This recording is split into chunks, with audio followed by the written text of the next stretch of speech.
तुझ्या हातची प्यादी आम्ही खेळ तुझा हा सगळा तुझ्या कृपेने मांडलेला मी संसार माझा वेगळा संसार माझा वेगळा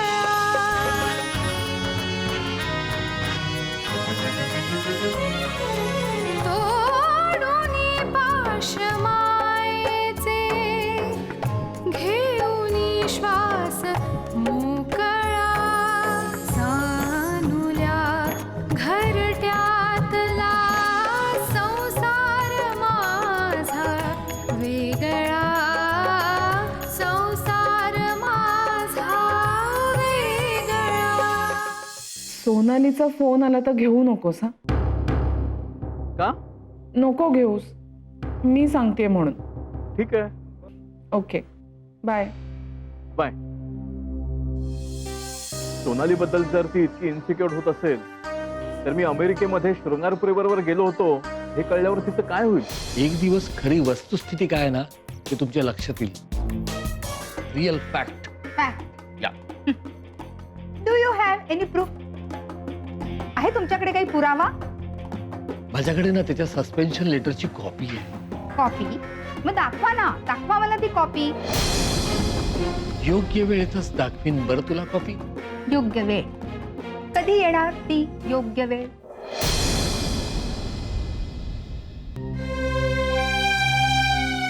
काय आई, बिझी दिसतेस?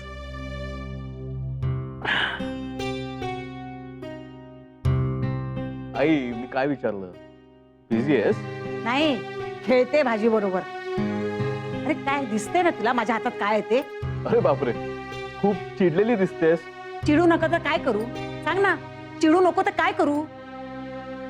हल्ली तुझ्या बायकोला ऑफिस मधून यायला खूप उशीर व्हायला लागलाय. अगं, तिच्या ऑफिस मधलं काम वाढलंय आणि तुला माहिती आहे ना, तिची प्रायव्हेट कंपनी आहे आणि प्रायव्हेट कंपनीमध्ये बॉस सांगेल तितक्या वेळ थांबायला लागतं. त्याला काही इलाज नाहीये. मग अशी नोकरी करायची तरी कशाला? जाऊ दे ना आई, परत परत तेच तेच काय बोलायचं? बरं मला सांग, तुझी तब्येत कशी आहे? आणि अण्णा कुठे आहेत? हा इकडे अण्णा.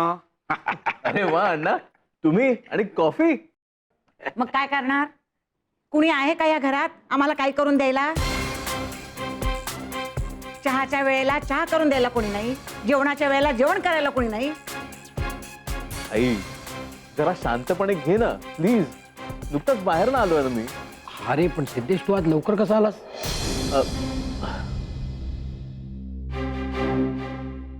ऑफिसचं काम आटपलं की मी हल्ली थांबत नाही ऑफिसमध्ये.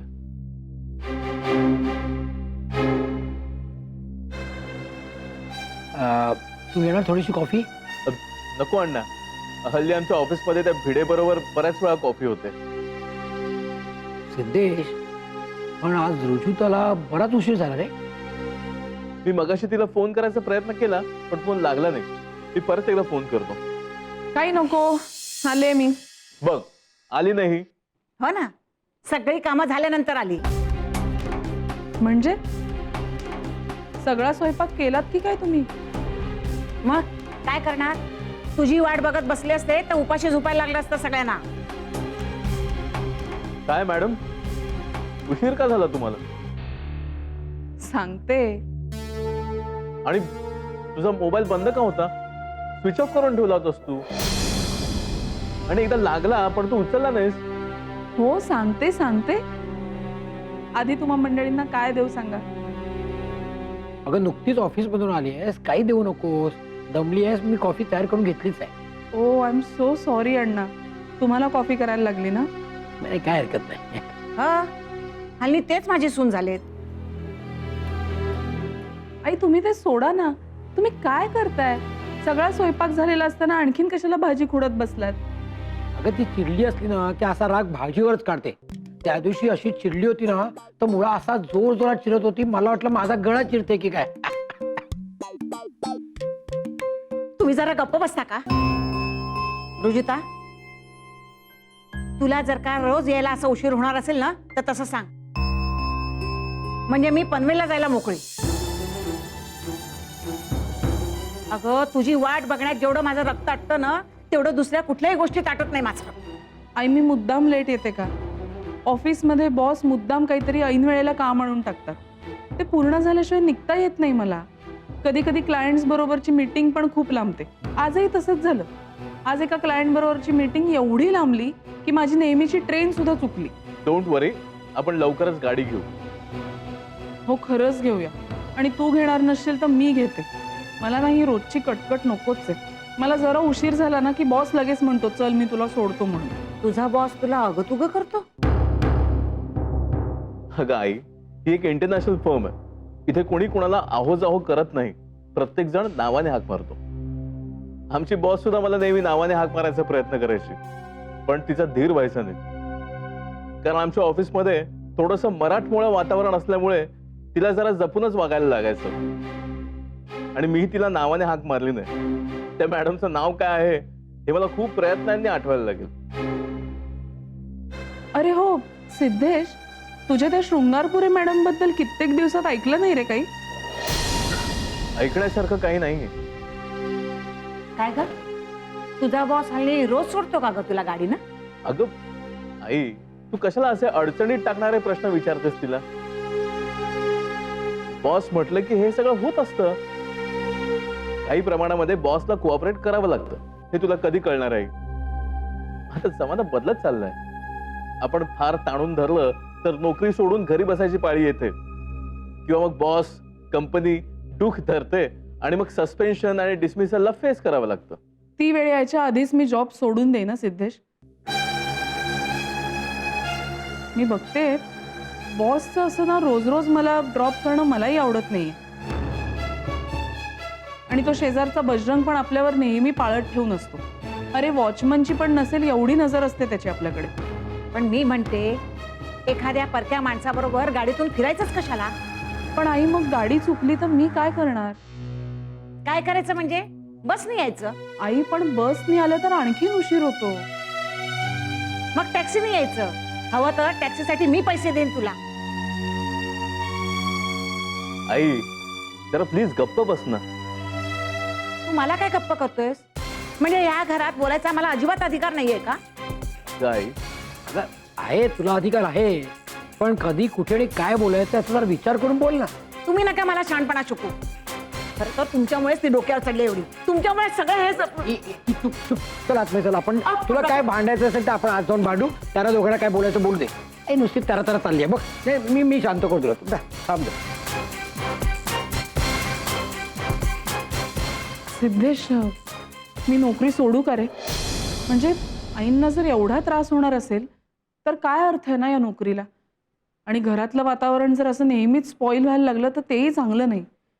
मी उद्याच रेजिग्नेशन देते. अगं नको नको, एवढ्या लवकर रेजिग्नेशन नको देऊस. थोडे दिवस थांब, मला जरा विचार करू दे. अरे त्यात एवढं विचार करण्यासारखं काय आहे सिद्धेश? तुझ्या पगारात भागतंय ना आपलं व्यवस्थित. तरी सुद्धा थांब, मी सांगतोय म्हणून. आणि आज मला तुला काहीतरी महत्वाचं सांगायचं. काय सांगायचंय? अगं काय झालं, मी अमेरिकेला गेलेलो असताना किती वेळा सांगितलं तुला घराच्या बाहेर जायचं नाही, मला वेगळा विचार करा.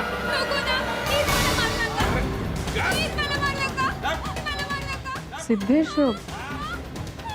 सोनालीला तिची सासू आणि नवरा बडवून काढतायत बहुतेक. मी जातो तिला सोडवायला. तू तर मुळेच जाऊ नकोस. तुझ्यामुळेच तिला मार खायला लागत असेल. माझ्यामुळे? हो मग काय, तू उठसूट तिची तारीफ करत असतोस. तिच्या नवऱ्याच्या ना डोक्यात जायला लागलायस तू. तू तिचं इथे येणं बंद करून टाक ना सरळ. असं कसं बंद करून टाक? असं असतं का सिद्धेश? आणि सोनाली इतकी इमोशनल आहे ना, तिला जरा येऊ नको म्हटलं की ती लगेच गळागळा रडायला लागते. काय होत असेल बिचारीचं काय माहिती. किती वेळा सांगितलं तुला घराच्या बाहेर जायचं नाही, मला वेगळा विचार करा.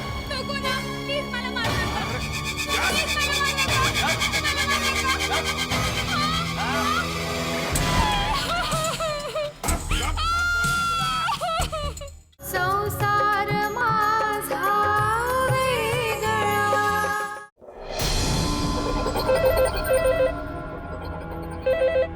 कोण? सोनाली अगं फोन वाजतोय, कान फुटले की काय तुझे?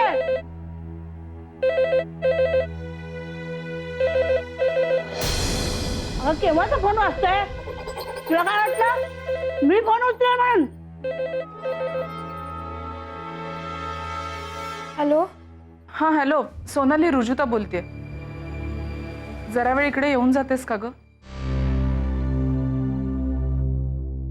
कशाला? थोडंसं बोलायचं होतं तुझ्याशी. काय झालं ग? अशी गप्प काय आहेस?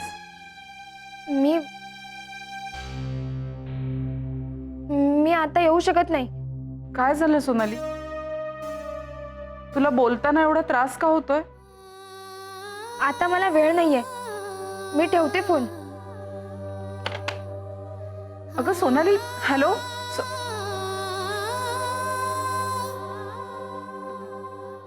चल निघ आता.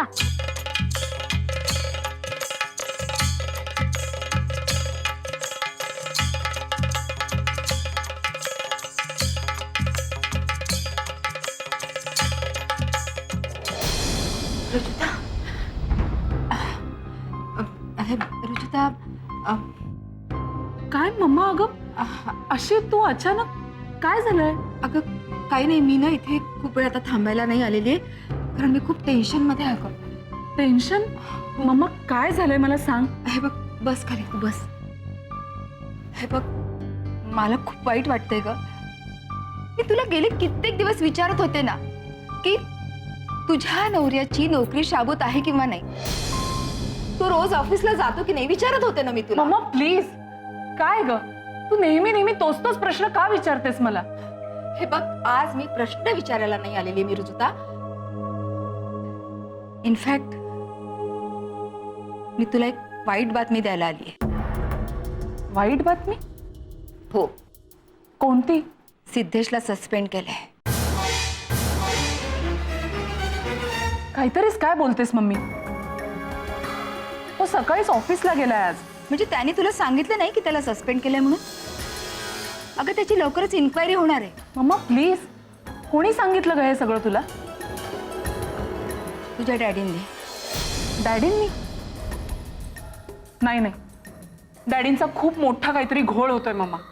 हे बघ, ते समजतायत ते घाणेकर म्हणजे सिद्धेश नाही. हे बघ, ऐकून घे रुजुता, मी सांगते ते सगळं खरं आहे. बरं ठीक आहे, ओके, खरं असेलही. पण मग फक्त हे सांगण्यासाठी आली आहेस का तू? नाही, फक्त एवढंच सांगण्यासाठी नाही आले मी हे सगळं तुझ्याकडनं कन्फर्म करून घेण्यासाठी आले. तर ते मी कसं काय कन्फर्म करणार? मला त्यासाठी सिद्धेशलाच फोन करायला लागेल आणि तो आत्ता या क्षणी ऑफिसमध्ये. तुझ्या डॅडींचं असं म्हणणं आहे की तो तुझ्याशी खोटं बोलतोय. इम्पॉसिबल. सिद्धेश माझ्याशी कधीही खोटं बोलणं शक्य नाही, आणि या बाबतीत तर नाहीच नाही. हा तुझा भ्रम आहे बेटा.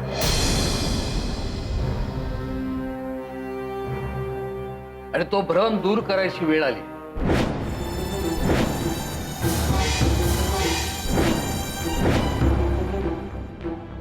डॅडी, मम्मा, अगं काय प्रकार आहे हा सगळा? मी काही बोलणार नाही. तुला एक पत्र देतो, ते पत्र नीट बघ. काय आहे त्यात? तुझ्या नवऱ्याला कामावरनं सस्पेंड केलंय, त्याची सस्पेन्शन ऑर्डर आहे. काय?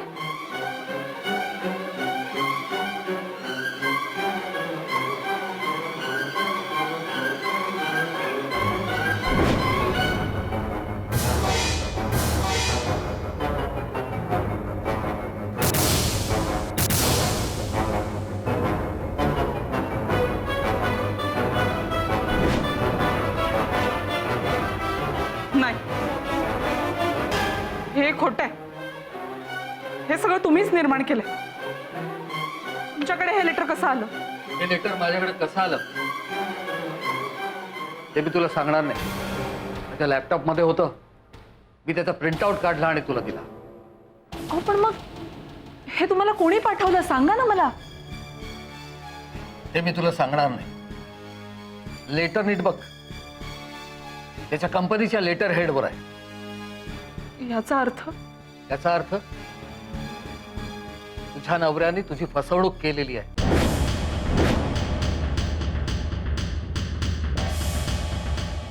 तो ज्या बाई बरोबर लेडी ऑफिसर बरोबर अमेरिकेला गेला होता त्या बाई बरोबर त्याने गैरवर्तन केलेलं आहे. त्या लेडी ऑफिसरनं भारतात परत आल्यानंतर कंपनीत तशी रीतसर तक्रार केलेली आहे आणि आता तुझ्या नवऱ्याची निपक्षपातीपणानं चौकशी करता यावी म्हणून त्याला कामावरनं सस्पेंड केलेलं आहे. लेडी ऑफिसर बाई नाही डॅडी, कुठलीच बाई त्याच्याबरोबर अमेरिकेला गेलेली नव्हती. हो त्याच्याबरोबर तर भिडे गेला होता अमेरिकेला. भिडे? नाही नाही, त्या बाईचं नाव भिडे नाही. सिद्धेशने तुला थाप मारली. त्या लेडी ऑफिसरचं नाव आहे मिसेस शृंगारपुरे.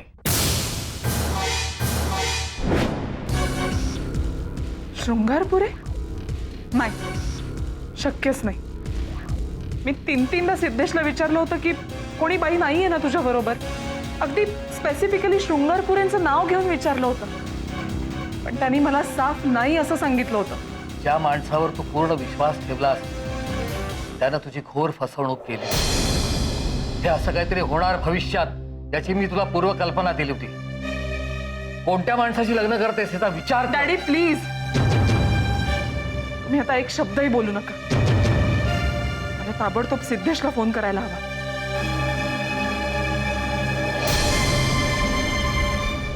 संसार माझा वेगळा. रुजू थांब, नको करूस त्याला फोन.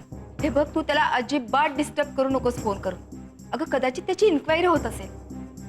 पाहिलंस ही आई किती समजूतदार आहे. आता एक्झॅक्टली या मुवमेंटला त्याची इन्क्वायरी सुरू नसेल, पण इन्क्वायरी होणार आहे. पण त्याआधीच त्यानं स्वतःची लायकी सिद्ध केलेली आहे. आता या संबंधामध्ये काय करायचं आपण नंतर बोलूया. बोलूया म्हणजे काय बोलूया? म्हणजे सिद्धेशचं काय करायचं ते. सिद्धेशचं काय करायचं म्हणजे सांगा ना, काय करायचं? पुरे पुरे आता आग लावून दिलीत ना, आता आणखी त्याच्यामध्ये तेल नका ओतू.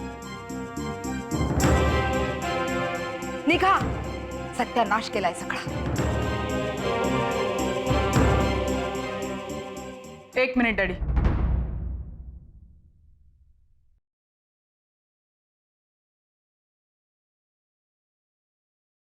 तुमचा या सगळ्याशी काय संबंध आहे? माझा काही संबंध नाही.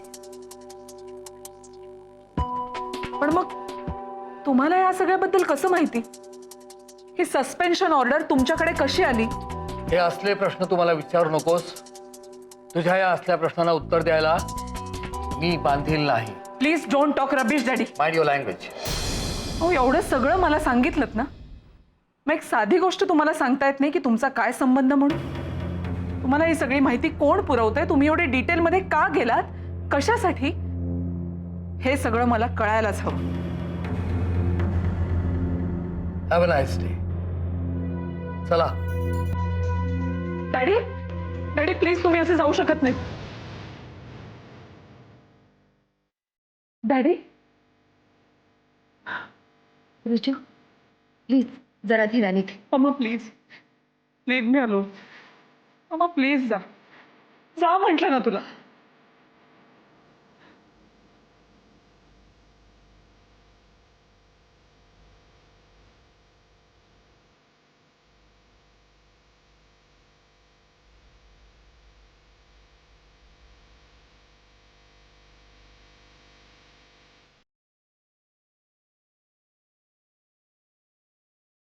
हा तर साहेब, तुम्हाला जी गाडी घ्यायला आली होती त्या गाडीत आधीपासूनच एक बाई बसली होती का? हो, होती खरी. एक बाई, तिची गाडी रस्त्यावर बंद पडली होती. तिने रिक्वेस्ट केली कुठल्या तरी जवळच्या गॅरेजवर सोडायला. एवढ्या रात्री तिने का फोन केला असेल? अमेरिकेमध्ये दिवस असतो ना. अमेरिकेत? ती अमेरिकेत आहे? हो, मी आल्यानंतर तिला पाठवण्यात आलं होतं ना अमेरिकेला. त्या शृंगारपुरे बरोबर तुझं काहीतरी वाजलंय का? नाही ग, तू कशाला परत परत तिचा विषय काढते? अरे परत परत कुठे काढलाय? आत्ताच तर मी बोलतेय तिच्याबद्दल. ओके ठीक आहे, कुठल्या तरी क्लायंटच्या संबंधात तिने फोन केला असेल गरज तर करेल परत ती फोन सोबत. पण माझा आवाज ऐकून का कट केला असेल तिने फोन? काय नाही ग, सहज चौकशी करायला आले. तू कशी आहेस, जावई बापू कसे आहे, त्यांचं सगळं काम वगैरे व्यवस्थित चाललंय ना? तू मला नेहमी सिद्धेशच्या कामावरून का विचारतेस? तुला त्याच्या नोकरीची एवढी काळजी का वाटते मम्मी? तुझे मिस्टर रजेवर आहेत का ग?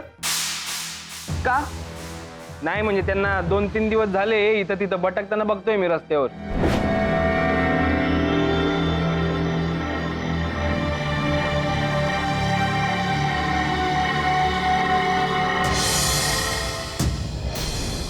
तब्येत ठीक आहे ना तुझी? हात लावू नकोस मला. Ruchita, don't touch me. खोटारडा आहेस तू, नंबर 1चा खोटारडा आहेस. अगं पण मी केलंय काय? तुला ऑफिस मधनं सस्पेंड केलंय ना? बोल ना, आता बोल. एवढी मोठी गोष्ट माझ्यापासून लपवून ठेवलीस तू. मला सांगितलंस की अमेरिकेला तुझ्या बरोबर भिडे येणार आहे, पण प्रत्यक्षात कोण होतं तुझ्या बरोबर? सांग ना, कोण होतं? शृंगारपुरे ना? Woman whom I hate.